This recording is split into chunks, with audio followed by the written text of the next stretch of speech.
Hola, hoy ponemos la lupa sobre Entel, esta gigante chilena de telecomunicaciones que, bueno, también pisa fuerte en Perú. Así es. Tenemos sobre la mesa un informe bastante reciente de Morgan Stanley con fecha 4 de noviembre de 2025.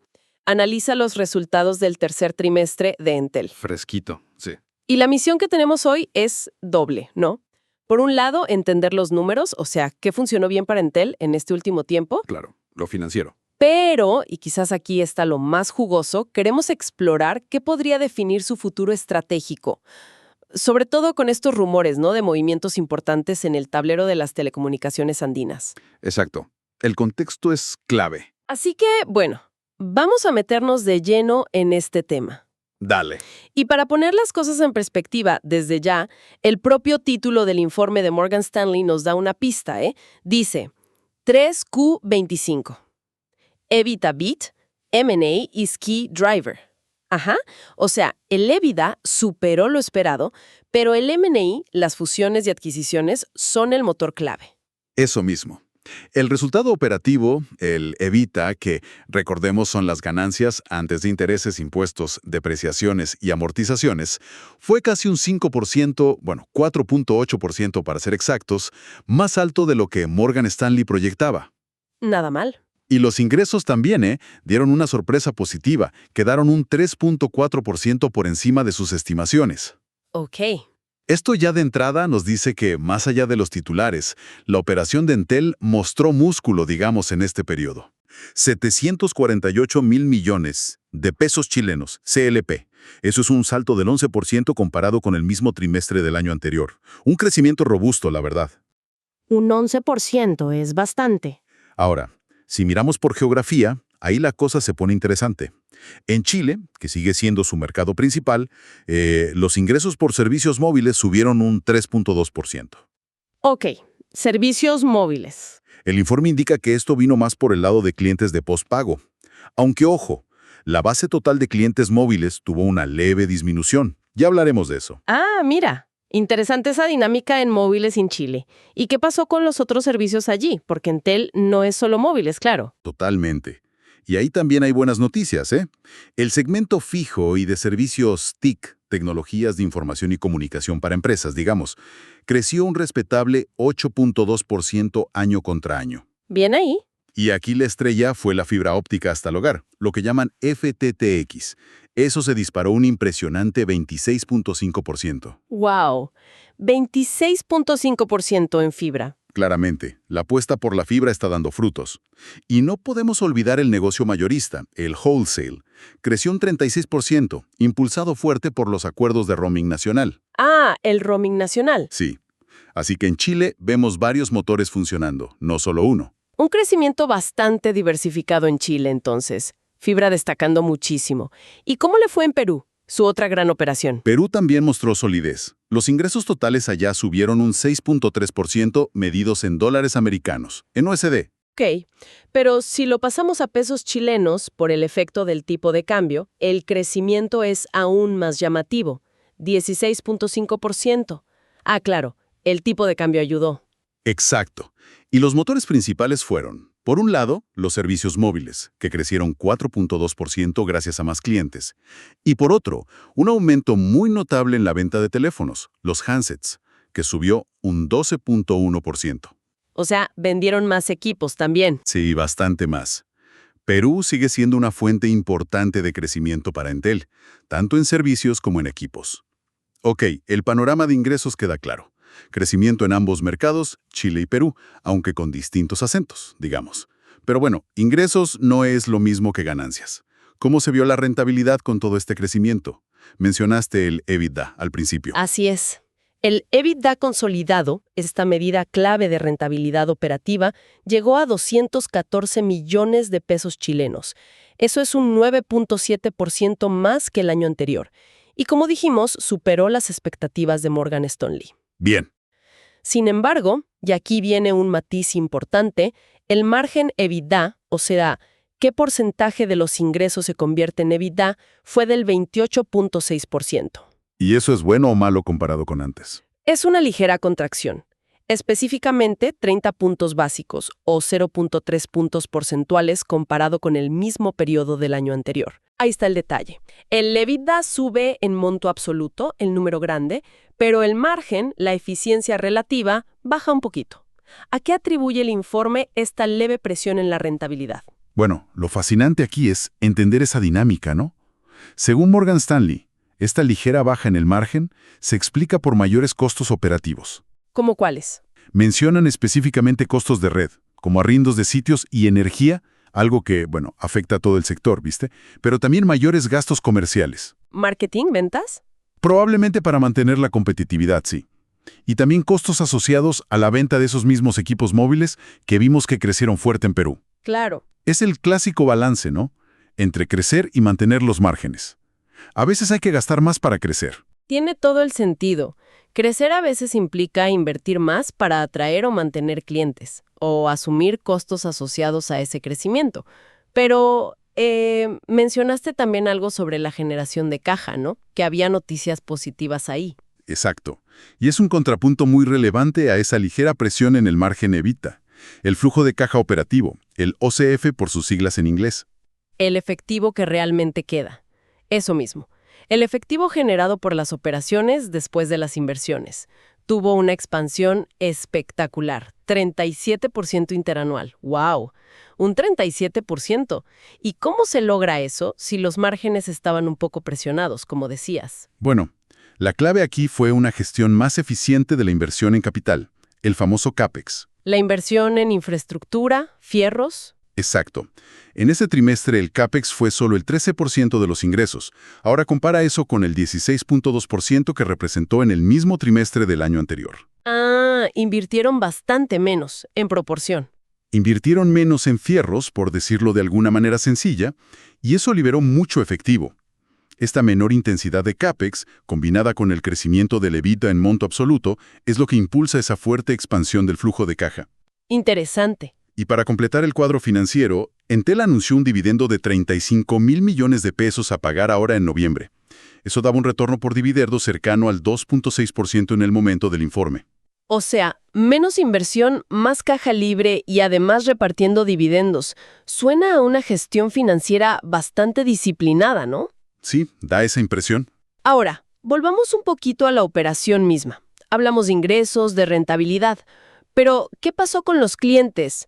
¿Cuántos son y cuánto gasta cada uno en promedio? Esas métricas operativas que siempre miramos. Claro, y aquí vemos bien claras las diferencias entre mercados que comentábamos antes. En Chile, la base total de suscriptores móviles se situó en 10.186.000.000. 10 millones. Sí, pero esto es una leve caída del 2.9% respecto al año anterior. Menos clientes móviles en Chile. Un poquito menos. Sin embargo, lo interesante es que el ARPU móvil, el ingreso promedio por usuario, subió un 5.4%, llegando a 7.520 pesos chilenos mensuales. Ah, entonces compensa. Menos clientes, pero que gastan más en promedio. Exactamente. Es decir, en Chile, Entel parece estar enfocándose más en el valor por cliente que en el volumen total. Una estrategia de valor. Una estrategia de valor sobre volumen en Chile. Tiene sentido, en un mercado más maduro quizás. ¿Y en Perú se replicó esto? No, en Perú la historia es diferente. Más de crecimiento en ambas dimensiones, diría yo. La base de suscriptores móviles allá alcanzó los 10.303.000.000. Más que en Chile. Sí, superando incluso a Chile en número total de líneas móviles. Y eso fue un aumento del 3.5% interanual. Crecieron en clientes. ¿Y el gasto por cliente, el ARPU? También tuvo un desempeño muy fuerte. Subió un 10.1% año contra año, medido en pesos chilenos, llegando a 5.685 pesos. Un 10% de aumento en ARPU en Perú es bastante. Muchísimo. Así que Perú sigue siendo un motor de crecimiento tanto en captación de clientes como en monetización por cliente para Entel. Muestra la buena salud, diría yo, de esa operación peruana. Clarísimo. Dos mercados, dos estrategias o dinámicas distintas, pero ambas contribuyendo positivamente en general a los resultados. Ahora, salgamos un poco de los números trimestrales específicos. Mencionaste al principio que el informe de Morgan Stanley ponía mucho énfasis en el tema de M&A, fusiones y adquisiciones, como un impulsor clave. ¿A qué se refieren exactamente? Este parece ser como el quid de la cuestión estratégica, ¿no? Absolutamente. Creo que este es el punto central mirando hacia adelante. Si conectamos todos estos buenos resultados operativos y financieros con la visión a futuro. Aquí es donde entra el factor que podría, digamos, cambiar el juego. A ver. El informe de Morgan Stanley, y bueno, no son los únicos, otros análisis del sector también lo mencionan, pone sobre la mesa la posibilidad cada vez más comentada de que Telefónica, ¿La española? ¿TEF? esa misma, que decida vender sus operaciones en la región andina, específicamente en Chile y Perú. Claro, ese rumor lleva tiempo sonando, ¿eh? Pero ¿qué implicaciones concretas ve Morgan Stanley si eso llegara a pasar? ¿Cómo afectaría a Entel? Ven principalmente dos grandes efectos potenciales. Primero, una posible racionalización de la competencia. Menos guerra de precios. Exacto. Si uno de los grandes jugadores sale del mercado, la intensidad competitiva podría disminuir. Menos guerras de precios, quizás campañas comerciales menos agresivas, un escenario potencialmente más estable para los que quedan. Ok, eso por un lado. ¿Y el segundo efecto? Y segundo, y directamente ligado a lo anterior, se abrirían oportunidades de consolidación. Es decir, que los actores restantes compren esos activos que Telefónica dejaría en el mercado. Y ahí es donde Entel podría jugar un papel, comprando. Exactamente. Morgan Stanley especula incluso con un escenario bastante audaz, ¿Qué tan audaz? que Entel pudiera participar en una oferta conjunta con América Móvil. AMX, el grupo de Slim, dueños de Claro. El mismo. Una oferta conjunta Entel-AMX para adquirir los activos de Telefónica en Chile. ¡Wow! Una alianza Entel-AMX en Chile. Eso sí que sería un terremoto en el mercado local. Pasaríamos de varios competidores fuertes a quizás un duopolio o un mercado mucho más concentrado. ¿Es eso realista? Bueno, a ver, el informe lo plantea como una posibilidad estratégica. Desde el punto de vista de los compradores, tendría sentido para enfrentar la inversión y quizás repartir el mercado, ¿no? Claro. Por supuesto, un movimiento así enfrentaría un escrutinio regulatorio enorme. Las autoridades antimonopolio tendrían muchísimo que decir al respecto. Seguro. Pero el simple hecho de que un banco de inversión como Morgan Stanley lo mencione como un escenario plausible, bueno, eso indica la magnitud del cambio que podría venir. Por eso lo llaman Key Driver, el impulsor clave para el valor futuro de Entel. Quizás más importante que un trimestre bueno o malo en resultados puntuales. Entiendo. La pregunta fundamental es, ¿cómo se reconfigurará el mapa si Telefónica efectivamente sale? ¿Y qué rol jugará Entel en esa reconfiguración? ¿Será comprador, se aliará o simplemente se beneficiará de menos competencia? Entendido.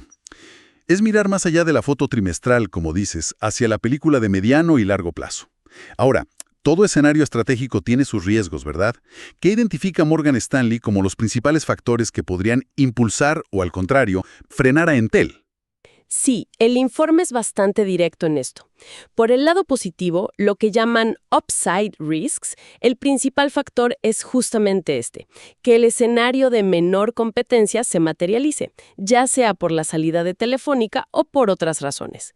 Un mercado más tranquilo podría beneficiar los márgenes y la rentabilidad de Entel. Tiene lógica. Y por el lado negativo, Los downside risks. paradójicamente, mencionan un posible aumento de la competencia. ¿Cómo? ¿Si sale Telefónica? Bueno, podría pasar si, por ejemplo, la salida de Telefónica no ocurre y la competencia sigue siendo feroz. O si la forma en que se venden los activos de TEF, quizás a un nuevo entrante muy agresivo, termina intensificando la competencia en lugar de reducirla. Es una posibilidad. Ah, ok, entiendo la paradoja. Y luego está el factor siempre presente en Latinoamérica, la incertidumbre política y regulatoria, tanto en Chile como en Perú. Cambios en las reglas del juego o inestabilidad económica siempre pueden afectar los planes de inversión y la demanda de servicios. Es un riesgo constante. Claro, el contexto país siempre juega un papel fundamental en las decisiones y resultados. Entonces, con todo esto sobre la mesa, resultados sólidos, eficiencia financiera, pero sobre todo este gran interrogante estratégico y los riesgos asociados, ¿Cuál es la recomendación final de Morgan Stanley sobre la acción de Entel? Dicen compren, vendan, esperen. ¿Qué visión tienen? La calificación que le otorgan a la acción de Entel es equal weight. Equal weight. ¿Qué significa eso en simple? En la jerga de los analistas, significa que esperan que la acción de Entel tenga un desempeño más o menos en línea con el mercado chileno en general. Ellos usan el índice MSCI Chile como referencia, que agrupa a las principales acciones chilenas. O sea, ni mejor ni peor que el promedio del mercado chileno. Exacto. No es una recomendación de sobreponderar, overweight, que sería una compra fuerte, ni de subponderar, underweight, que sería una venta. Es una visión más bien neutral respecto al mercado para los próximos 12 a 18 meses. Neutral entonces, ni muy optimistas ni muy pesimistas respecto al mercado en general. ¿Y cómo llegan a esa valoración? Mencionan un precio objetivo, me imagino, ¿verdad? Sí, el informe establece un precio objetivo de 4.500 pesos chilenos por acción. Y su metodología principal para llegar a ese número es el flujo de caja descontado, el famoso DCF. El DCF, proyectar flujos futuros y traerlos a hoy. Eso mismo. Básicamente proyectan los flujos de caja que esperan que Entel genere en el futuro y los traen a valor presente usando una tasa de descuento. ¿Y qué supuestos usan para eso? Porque ahí suele estar la clave del resultado, ¿no? Claro, los supuestos son fundamentales.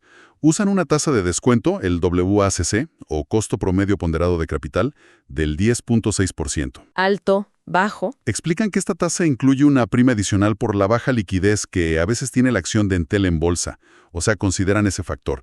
Y para el crecimiento a largo plazo, más allá del periodo de proyección explícito, asumen una tasa de crecimiento terminal del 2.0%. Bastante conservadora, diría yo. Ok, 2% a perpetuidad. Sí, y también es importante mencionar algo sobre las divulgaciones que incluye el informe, ¿sabes?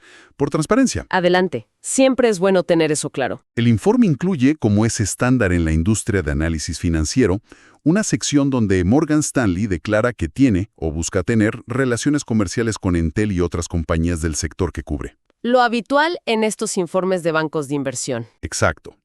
Esto no significa que el análisis esté sesgado. Es una práctica regulatoria común y necesaria, pero es información que quienes leen el informe deben tener en cuenta.